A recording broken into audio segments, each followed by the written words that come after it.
হরে কৃষ্ণা, রাধে রাধে বন্ধুরা, সবাই কেমন আছো? সবাইকে স্বাগত গোপীনাথের চ্যানেলে। আজকে বন্ধুরা তোমাদের সাথে আমি শেয়ার করতে চলেছি আমার লাড্ডু সোনার কিছু লীলা, আর তার সাথে আমার লাড্ডু সোনা কী কী দুষ্টুমি করে তোমাদেরকে বলবো। আর তার সাথে সাথে তোমরাও কি করে বুঝবে যে তোমাদের গোপাল সোনারা দুষ্টুমি করছে তোমাদের সাথে আর লীলা করছে, সেটাই আজকে তোমাদেরকে বলবো। তাহলে বন্ধুরা শুরু করি ভিডিওটা। অবশ্যই কিন্তু ভিডিওটা শুরু থেকে শেষ পর্যন্ত দেখো, তাহলেই বুঝতে পারবে আমাদের লাড্ডু সোনা কী কী লীলা করে আমাদের সাথে। তাহলে বন্ধুরা লাড্ডু সোনার দুষ্টুমির কথা শুরু করি। বন্ধুরা তোমরা তো জানো লাড্ডু সোনারা খুব দুষ্টুমিই করে, যেই বাড়ি থাকে সেই বাড়ি কিছু না কিছু দুষ্টুমি তারা করেই থাকে। আর আমার বাড়ি থাকাকালীনও আমার লাড্ডু সোনা এখনও পর্যন্ত আমার সাথে কী দুষ্টুমি করেছে সেটাই তোমাদেরকে বলবো। আর তার সাথে সাথে অবশ্যই তোমাদের লাড্ডু সোনা তোমাদের সাথে কী কী দুষ্টুমি করে অবশ্যই আমাকে কমেন্টে বলবে কিন্তু। আর তার সাথে আমার মা, বোন, আমি তো পুজো দিই আমার লাড্ডু সোনাকে সময় বিশেষ। আমি ছাড়াও তো আমাদের বাড়ি অনেকেই গোপাল সেবা করে, সেরকমই সবার সাথেই কিছু না কিছু দুষ্টুমি লাড্ডু সোনা করেই থাকে। সেরকমই আজকে তোমাদের সাথে কিছু কিছু দুষ্টুমির কথা লাড্ডু সোনা শেয়ার করি। তার সাথে বলা যায় লীলা। লাড্ডু সোনারা তো লীলাই করে। কী কী লীলা করেছে এখনও পর্যন্ত আমার সাথে বা আমার পরিবারের সাথে সেটাই তোমাদেরকে বলছি। আর তোমরা কিন্তু অবশ্যই বলো তোমাদের লাড্ডু সোনাও তোমাদের সাথে কী কী লীলা করে থাকে। জানো বন্ধুরা একদিন কি হয়েছিল, আমার লাড্ডু সোনাকে আমার মা খেতে দিচ্ছিল, কিন্তু 4টে বাটায় মা তো সাজাচ্ছিল সব ঠাকুরের জন্য, আমাদের 4টে বাটা সব ঠাকুরের লাড্ডু সোনার বাটায় ফল কেটে কেটে রাখছিল, কিন্তু একটা বাটা থেকে ফল মা রাখছে ঠিকই কিন্তু আর থাকছে না, মানে ফলটা কেটে রাখলো তারপর আরেকটা ফল কেটে রাখতে যাচ্ছে, ওই ফলটা আর নেই। এটা কেন হলো? অবশ্যই লাড্ডু সোনার লীলা। লাড্ডু সোনার খিদে পেয়েছিল, সেই জন্য আগে আগেই ফলগুলো সব খেয়ে নিচ্ছিল। আর একটা কথা শেয়ার করি, জানো বন্ধুরা একদিন তো লাড্ডু সোনার পুরো বিছানায় লাড্ডু সোনা ভিজিয়ে দিয়েছিল। কেন? জল খেতে গিয়ে পুরো বিছানাটা দেখি ভিজে গেছে।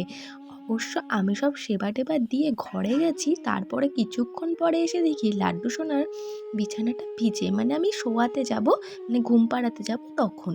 কেন হলো এটা বুঝতে তো পারলাম না, পুরো বিছানা তোষক টোষক সব ভিজে গেছে। তোমরা হয়তো ভাবতে পারো আমি জল খাওয়াতে গেছি, সেদিন কিন্তু আমি জল খাওয়াইনি ওকে। অন্যদিন আমি খাবার টাবার খাওয়ানোর পরে একটু জলটা খাইয়ে দিই, কিন্তু সেদিন খাওয়াইনি আমি। কি করে আমার হাত থেকে জলটা পড়বে? সেটাই তো, তাই জন্য পরে ভাবলাম না লাড্ডু সোনাই হয়তো একা একা জল খেতে গিয়েছে। এগুলো না সবই মনের ভাব। তোমরা যদি বিশ্বাস করো লাড্ডু সোনা তোমাদের মাঝে আছে, অবশ্যই তোমাদেরকে দেখা দেবে বা তোমাদেরকে কিছু লীলার মাধ্যমে বলে দেবে। সেরকমই এইসব লীলা করতেই থাকবে তারা। দেখো লাড্ডু সোনা কত দুষ্টুমি করে। তার সাথে সাথে কিন্তু আজকে তোমাদের সাথে আমি শেয়ার করছি আমার দুপুরের সেবাটা। তোমরা কিন্তু এই ভিডিওর মাধ্যমে আমার দুপুরের সেবাটাও দেখে নিতে পারো আমার লাড্ডু সোনার, আর কিছু লীলাও আমি তোমাদেরকে বলে দিই। আর একদিন তো রীতিমতো ঘুম থেকে ওঠাতেই দেরি হয়ে গেছে। সেদিন এতটাই রেগে গেছে যে গায়ের যে লেপ ছিল সব কিছু সরিয়ে দিয়েছে, এতটাই রেগে গেছে। আর খেতে দিতেও লেট হয়ে গেছে, ঘুম থেকে ওঠাতে লেট, মানে সকালের খাবারও লেট লাড্ডু সোনার। সেই জন্য যখনই খাবারটা দিয়েছি তাড়াতাড়ি করে খেয়ে নিয়েছিল। কতটা দুষ্টু! আর তার সাথে সাথে আমার লাড্ডু সোনা খুব মিষ্টিও। দেখো লাড্ডু সোনার আমি দুপুরের সেবাটা দিয়ে দিয়েছি, এখন দুপুরে জল আর খাবারটা খাইয়ে আমি একটু আসনটাও ফুল দিয়ে সাজিয়ে দিচ্ছি। এখন তো খুব পলাশ ফুল হয়েছে, সেই জন্য এখন বেশিরভাগ পলাশ ফুল দিয়েই পুজো দিই। আর বন্ধুরা তোমাদের কি ওখানে বৃষ্টি হয়েছে? আমাদের এখানে তো বৃষ্টি হচ্ছিল কালকে সারা দিন। তোমাদের ওখানে হয়েছে কিনা অবশ্যই কিন্তু কমেন্টে বলো।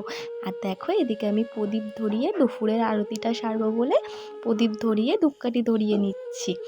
আর তোমরাও বলো কিন্তু তোমাদের লাড্ডু সোনা তোমাদের সাথে কী কী দুষ্টুমি করে। আমার লাড্ডু সোনার কিছু দুষ্টুমির কথা তো তোমাদেরকে শেয়ার করলাম, কেমন লাগলো অবশ্যই কমেন্টে বলো। আর ভিডিওটা যদি ভালো লাগে লাইক কমেন্ট শেয়ার অ্যান্ড চ্যানেলটা সাবস্ক্রাইব করে রাখো আমার লাড্ডু সোনার ভালো ভালো ভিডিও দেখার জন্য। দেখো বন্ধুরা, এবার আমি ঘন্টা বাজিয়ে প্রদীপ ঘুরিয়ে লাড্ডু সোনার একটু আরতিটা করে দিচ্ছি। আর এই আরতির সময় যেন লাড্ডু সোনা খুব খুশি হয়, এটা আর একটা লীলা ওর। এই আরতিটা ওর খুব পছন্দ, মানে বিশেষ করে সন্ধ্যাবেলার আরতিটা ওর খুব পছন্দ। তাহলে বন্ধুরা আজকে আসি, ভালো থেকো সুস্থ থেকো, রাধে রাধে, হরে কৃষ্ণা।